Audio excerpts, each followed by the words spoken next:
Hey folks, Randy here, doing cut and trim. So I want to talk to you guys about something that honestly is probably gonna rub a couple of you the wrong way, and I'm sorry for that, but I just wanted to give you my perspective on it, and hopefully it'll help you,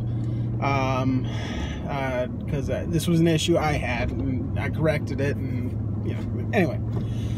So I've got a guy that I do business with from time to time. No, Brandon, it's not you. And I called him recently, and because he'd asked me to do some work for him or something, and I called him to see what the details were. And it went to voicemail, and it's, very professional voicemail, says this is so-and-so from such and such. We do this and that. If you want us to do this and that, leave your cell phone number. We'll get back to you, blah, blah. And then it stops, and another voice comes on. The mailbox is currently full. Goodbye. And it hangs up. Guys, like,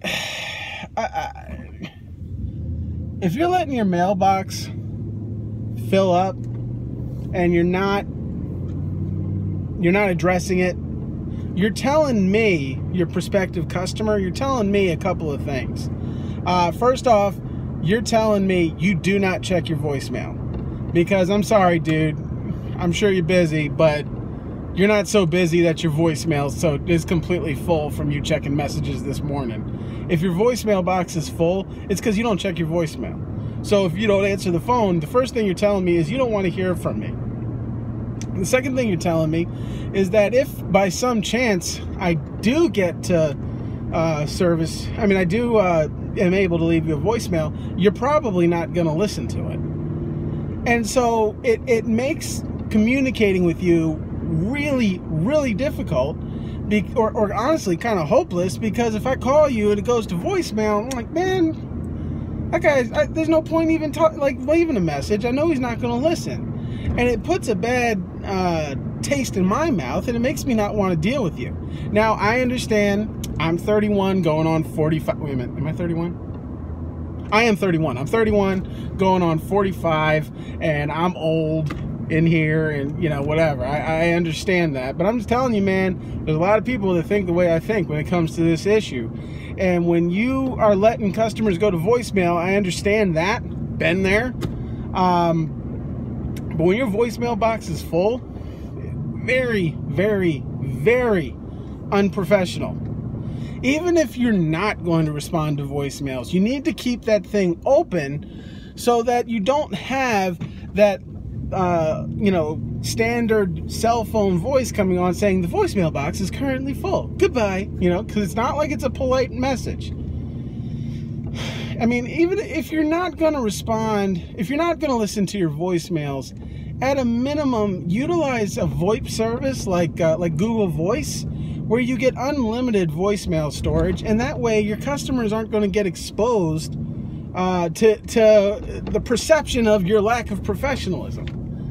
I'm not knocking you for not answering the phone. I've been there. I don't even want to tell you how many missed calls and unanswered voicemails Doing Cut and Trim has gone through.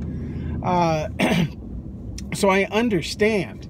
But dude, if you're just letting this stuff go to voicemail and knowing that your box is full, you're losing money, because there's a lot of folks out there. There's a lot of good elderly customers who are not going to, if they can't leave a voicemail, they're going on to the next person.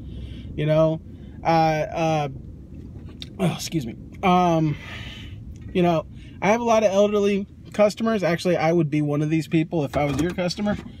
I'm not texting you. I look at it as an unprofessional form of communication. I know a lot of people, my office manager included, disagree with me on that.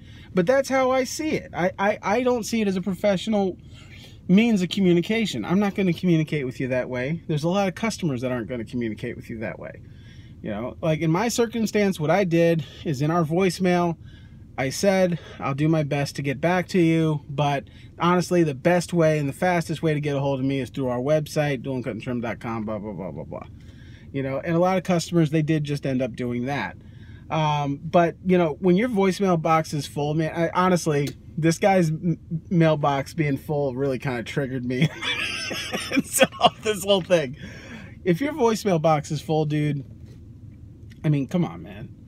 No, it's when people are looking for a lawn service, they're usually going down a list like on Google, and somehow they managed to find your name and they called you. Their first interaction with your company was your Google profile, which is a whole nother thing. The second interaction they had with your company was calling you on the phone. And the very first time they ever tried to get in contact with you, they got a message signaling that you don't listen to your messages. What are the odds you're getting that customer? I mean, come on, man. So I understand being so busy and it being so frantic that you can't get to the phone. I mean, you know, I've been there. I'm there almost all the time, it feels like. So put yourself in a position where you're not giving that impression to your customer by using a VoIP solution or actually, I think iPhone, I don't know if Android does this now, where you can just download the voicemails to your phone so it never actually fills up. But you got to figure something else besides that, because it's just really unprofessional and it's a major turnoff for a lot of customers, myself included.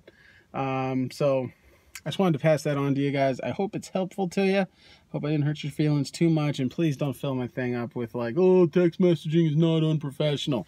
Different conversation for a different time, guys. But this is Randy with Dueling Cut and Trim. Have a good one.